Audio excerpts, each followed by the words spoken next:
All right, I want to talk to just you Christians or you Jesus people for 1 second.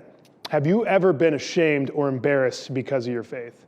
I'm sure the answer is yes, and it's a natural feeling to feel that way because we know that once we say that we're a Christian or we're a Jesus person, there's follow-up questions or there's people that have preconceived notions about what a Jesus person is, and it's not always a fun conversation. And I know for me growing up, even though I grew up in church and spent a lot of time at church, that when people would ask me that didn't know me if I was a Jesus person or why I was a Jesus person, I hated answering that question because I don't think my faith was really real to me for one thing, and it was uncomfortable for another thing. And fast forward, when I became an adult and my faith really did become my own, I quickly became a pastor. And that, in and of itself, has its own set of preconceived notions that people have about pastors and me having to explain why I'm a pastor. And it went down like this. I remember being on an airplane one time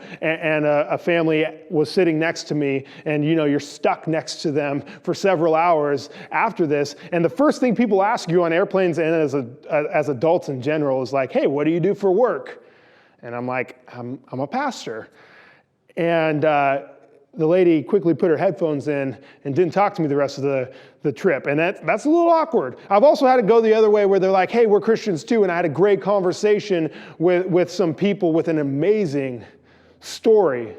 But like I said, when we get asked about our faith, we're often confrontational or uncomfortable because it's difficult to explain.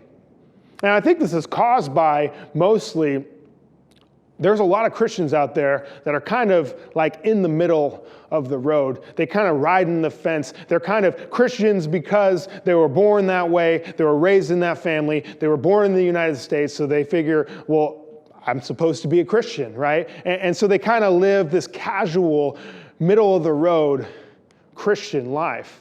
But the problem with that is a lot of people see people like that as hypocrites because they wonder, well, they talk like me, they walk like me, they do everything that I do, except for they got the golden ticket to heaven and I'm going to the other place? Like, how does that make sense? And there seems to be this disconnect. What is Christianity really? What is following Jesus really? And a lot of people see the casual Christians, the middle of the road Christians like that, and they're repulsed and they're put off by that. They're like, hey, if that's what following Jesus looks like, I don't want any part of that. And that is a problem.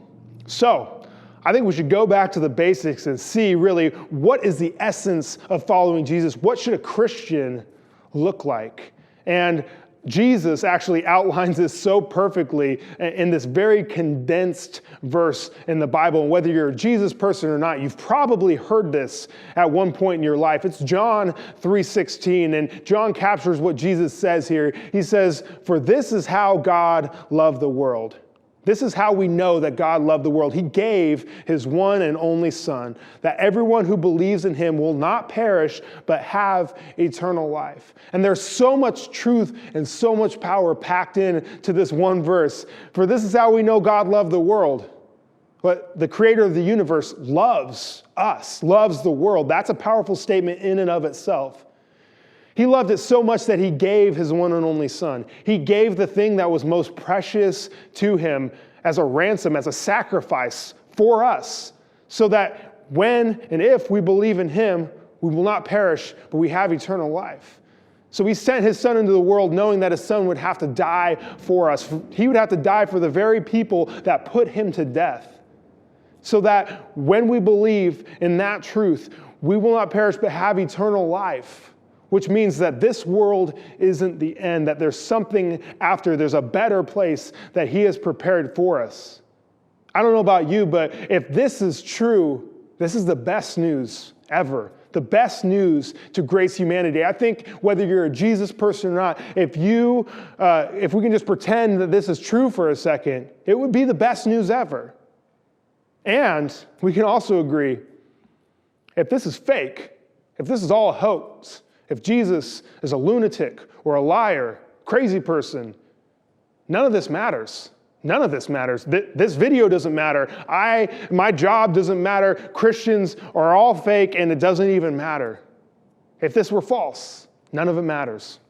But the only thing that cannot be true is this middle of the road, casual Christianity. The only thing that this cannot be is somewhere in the middle. It's either true or it's not. And if it's true, it's the best thing. If it's not, it's nothing. The only thing it cannot be is in the middle. So, to those of us who are in the middle, which I think is a large majority of Christianity in the United States, we have to explore and figure out what it is we truly believe. Because if we want to believe this, we have to change the way we live. We have to change the way we treat people. We have to change the way we do life in a good way, because this matters too much to be casual about it.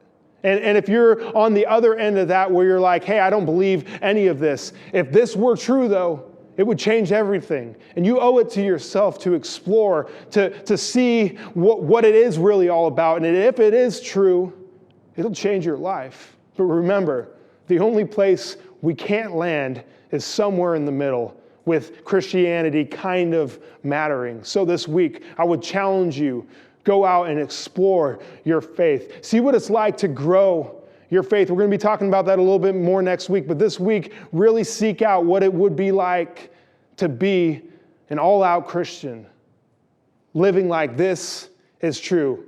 Branches Youth, I would challenge you this week, go walk in the light of this truth. Love you guys. Have an awesome week.